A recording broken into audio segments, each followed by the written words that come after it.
गणपती बाप्पा मोरया. संकष्टी चतुर्थी व्रताच्या महात्म्याची कथा. मध्य प्रांतात सहस्त्रपूर नावाचे नगर होते. तेथे शूरसेन नावाचा राजा राज्य करीत होता. तो अत्यंत न्यायप्रिय होता. तो आपल्या प्रजेची पुत्रवत काळजी घेत असे. त्याची पत्नी सुशील आणि चांगली होती. एके दिवशी शूरसेन दरबारात बसून नित्याचे कामकाज करीत होता. अचानक सर्वत्र दिव्य प्रकाश पडला. सुमधुर संगीत ऐकू येऊ लागले. त्या चमत्काराने समस्त दरबार स्तंभित झाला. राजासह सर्वांनाच मोठे आश्चर्य वाटले. दूतांनी बाहेर जाऊन पाहिले. त्यांना अतिभव्य तेजस्वी विमान आकाशमार्गाने जाताना दिसले. त्या विमानातून सुमधुर संगीत ऐकू येत होते. श्वेतकुष्ठ झालेल्या एका दूताची त्यावर दृष्टी पडली. तेव्हा ते विमान जागेवरच थांबले आणि खाली उतरले.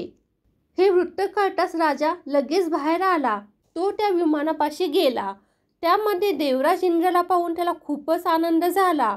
त्याने विनम्रतेने नमस्कार केला आणि म्हणाला, महाराज, आज मोठ्या भाग्याने तुमचे दर्शन झाले. मी धन्य धन्य झालो. आपण कुठे जात होता आणि अचानक येथे कसे काय उतरलात? इंद्र म्हणाला, नारदांनी मला भृशुंडी ऋषींची कथा सांगितली. त्याने गणपतीची इतकी उत्कट आराधना केली की तो त्यांच्यासारखा दिसू लागला. ते नवल पाहण्यासाठी मी स्वतः भृशुंडीच्या दर्शनास गेलो होतो. त्याच्या आश्रमातून मी अमरावतीकडे निघालोच होतो. तेवढ्यात तुझ्या एका कुष्ठीदूताची माझ्या विमानावर दृष्टी पडली. त्यामुळे त्याची गती कुंठित होऊन ते खाली उतरले. ते ऐकून शूरसेनास मोठे आश्चर्य वाटले. तो म्हणाला, देवा, तुम्ही भृशुंडीचे दर्शन घेऊन आलेले आहात. तो ऋषी तपोबलाने आपल्या आराध्य देवतासारखाच झाला. ही त्रैलोक्यात अलौकिक अशीच घटना आहे. माझ्या मनात त्या थोर गणेश भक्ताविषयी जाणून घेण्याची इच्छा आहे. तरी त्यांच्याविषयी काही सांगा. इंद्राने ऋषी भृशुंडीची कथा शूरसेनास सांगितली. ही कथा ऐकल्यामुळे त्याला मोठे समाधान वाटले. तो विनम्रतेने म्हणाला, हे देवेंद्रा, तुमचे विमान येथे जमिनीवर उतरले आहे. त्याने पुन्हा आकाशात उड्डाण करावे म्हणून काय करावे लागेल? इंद्र म्हणाला, हे राजा, तुझ्या राज्यात कोणी ब्राह्मण संकष्टी चतुर्थीचे व्रत करीत असेल तर त्याला येथे बोलावून घे. त्याने चतुर्थी व्रताचे 1 वर्षाचे पुण्य अर्पण केले तरच हे विमान पुन्हा उडेल. ते ऐकून शूरसेनाला मोठे नवल वाटले. तो म्हणाला, देवराज, संकष्टी चतुर्थी व्रताचे एवढे महात्म्य असेल तर त्याविषयी जाणून घेणे मला नक्कीच आवडेल. माझ्यावर कृपा करा. हे व्रत कसे करावे, ते पूर्वी कोणी केले होते, त्याला काय काय लाभ झाला, याविषयी सविस्तर सांगा. इंद्र म्हणाला, शूरसेना, प्राचीन काळी कृतवीर्य नावाचा एक पराक्रमी राजा होऊन गेला. तो सर्व गुण संपन्न व सुशील होता. सुगंधा ही त्याची पत्नी होती. ती प्रेमळ स्वभावाची पतिव्रता स्त्री होती. या राजाला यश, कीर्ती, ऐश्वर यापैकी कसलीच कमतरता नव्हती. पण पुत्र संतान नसल्यामुळे हे राजदाम्पत्य नेहमीच दुःखी असे. संतती प्राप्तीसाठी त्या राजदाम्पत्याने अनेक उपाय केले, व्रतवैकल्ये केली, पण काहीही उपयोग झाला नाही. पुढे कृतवीर्याला राजउपभोगात सुद्धा रुची राहिली नाही. कंटाळलेल्या त्या राजाने राज्याची धुरा प्रधानाकडे सोपवली आणि सुगंधा राणीला बरोबर घेऊन तो अरण्यात निघून गेला. ते दोघे तेथे वायुभक्षण करून आणि झाडावरची गळलेली पाने खाऊन तपश्चर्या करू लागले. त्यामुळे त्यांची शरीरे सुकून गेली. ते दोघे मरणासन्न दिसू लागले. एकदा असेच देवर्षी नारद अरण्यात आले. कृतवीर्य व सुगंधा यांची अवस्था पाहून नारदांना दया आली. ते लगेच स्वर्गलोकी गेले. तेथे त्यांनी कृतवीर्याच्या पित्याची भेट घेतली. त्याला सर्व हकीकत सांगितली. ते पुढे म्हणाले, राजा, पुत्रसंतान नसल्यामुळे तुझा पुत्र आणि सून दुःखी आहेत. खट्टर तपश्चर्या केल्याने ते दोघं मरणोन्मुख अवस्थेत आहेत. त्यांना पुत्रलाभ व्हावा म्हणून तूच काहीतरी प्रयत्न कर. त्यायोगे त्यांचा जीवही वाचेल आणि तुला गतीही मिळेल. नारदाकडून आपल्या पुत्राचा व सुनेचा वृत्तांत ऐकून त्याचे काळीज गलबलले. तो सत्यलोकी गेला व ब्रह्मदेवाला म्हणाला, हे विधाता, तुला नमस्कार असो.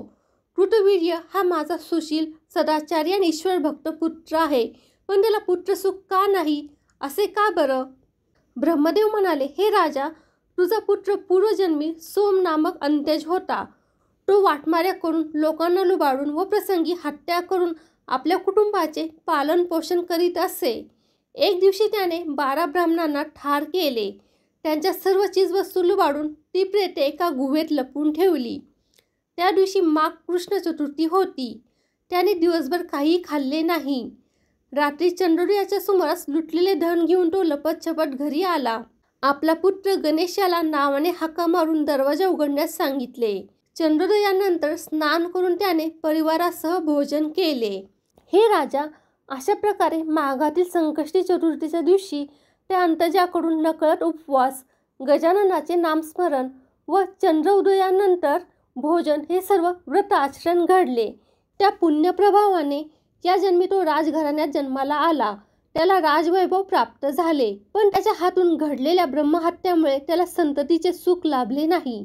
म्हणून त्याने संकष्टी चतुर्थी व्रताचे आचरण केल्यास त्याच्या पूर्वपातकांचा नाश होऊन त्याला पुत्रलाभ होईल. ते ऐकून कृतवीर्याच्या पित्यास आनंद झाला. त्याने विधात्याकडून संकष्टी चतुर्थी व्रताचा विधी काय आहे, गणेश पूजन कसे करावे, दुर्वांचे महात्म्य काय आहे, अंगारकी चतुर्थीचे महत्त्व महात्म्य काय आहे, या सर्व गोष्टी विनयपूर्वक जाणून घेतल्या. मग कृतवीर्याच्या स्वप्नात जाऊन त्याला संकष्टी चतुर्थीचे व्रत करण्यास सांगितले. त्याच्या उशाशी संकष्टी चतुर्थी व्रताची एक पोथी ठेवली. पित्याच्या आज्ञेनुसार कृतवीर्याने त्या व्रताचे मनोभावे आचरण केले. त्या व्रतपुण्याईने गणपती बाप्पाची कृपा होऊन त्याला एक पराक्रमी पुत्र झाला. ही कथा सांगून झाल्यावर इंद्राने संकष्टी चतुर्थीचे महात्म्य सांगणारी आणखी एक कथा सांगितली. एकदा नारद यमलोकी गेले. तेथे भृशुंडी ऋषीचे माता पिता असह्य नरक यातना भोगत असल्याचे दिसले. त्यांची अवस्था पाहून नारदांना अतिशय वाईट वाटले. ते लगेच भृशुंडी ऋषीच्या आश्रमात गेले. त्यांना यमलोकीचा सर्व वृत्तांत सांगितला. आपले माता पिता दुःख भोगीत आहे याचे त्यालाही वाईट वाटले. मग त्याने उजव्या तळहातावर पळीभर पाणी घेतले आणि म्हणाला, गणपती बाप्पा, तुझी माझ्यावर नेहमीच कृपादृष्टी राहिली आहे. माझे माता पिता नरकामध्ये खितपत पडले आहेत. त्यांचा उद्धार व्हावा, त्यांना स्वर्गलोकी जाता यावे, यासाठी मी माझ्या संकष्टी चतुर्थी व्रताच्या एका दिवसाच्या व्रताचे पुण्य अर्पण करीत आहे. त्या पुण्यप्रभावाने त्यांना सद्गती लाभो. भृशुंडी ऋषीने ते संकल्पयुक्त जल गणेश मूर्तीच्या हातावर सोडले. त्यामुळे त्याच्या माता पित्याची यमयातनातून सुटका झाली आणि ते स्वर्गलोकी गेले. इंद्र शूरसेनाला म्हणाला, राजा, असे आहे संकष्टी चतुर्थीचे महात्म्य.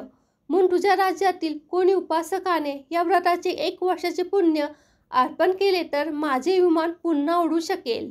देवराज इंद्राकडून संकष्टी चतुर्थीचे महात्म्य ऐकून शूरसेन राजा फारच प्रभावित झाला. त्याने आपल्या राज्यात दौंडी दिली की ज्यांनी संकष्टी चतुर्थीचे व्रत केले आहे त्यांनी राजासमोर हजर व्हावे. त्याला हवे तेवढे धन दिले जाईल. त्याच्या राज्यात अनेक गणेश भक्त राहत होते, पण त्यांच्या मनात भीती होती की राजा कदाचित आपल्याला शिक्षा तर करणार नाही ना. या भीतीने कोणीही दरबारात जाण्यास इच्छुक नव्हते. पण तेव्हा अचानक एक व्यक्ती तेथे आली आणि म्हणाली, राजन, मी अनेक वर्ष झाले संकष्टी चतुर्थीचे व्रत करत आहे. तुम्ही माझ्या कार्याला ठीक समजत असाल तर आज्ञा करा, मी काय करू. पण प्रलोभन दाखवून शिक्षा करणार असाल तरी काही हरकत नाही, मी शिक्षा भोगायला पण तयार आहे.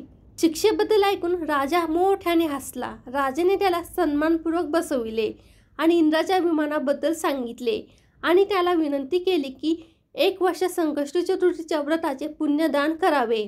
त्याने ही विनंती मान्य केली आणि आनंदाने 1 वर्ष संकष्टी चतुर्थीच्या व्रताचे पुण्यदान करण्याचा संकल्प केला. तर काय आश्चर्य, इंद्राचे विमान उडू लागले. इंद्र त्यात बसून आपल्या लोकात गेला. राजाने त्या व्यक्तीला धन देऊन विदा केले आणि राजा स्वतः संकष्टी चतुर्थी व्रत करू लागला.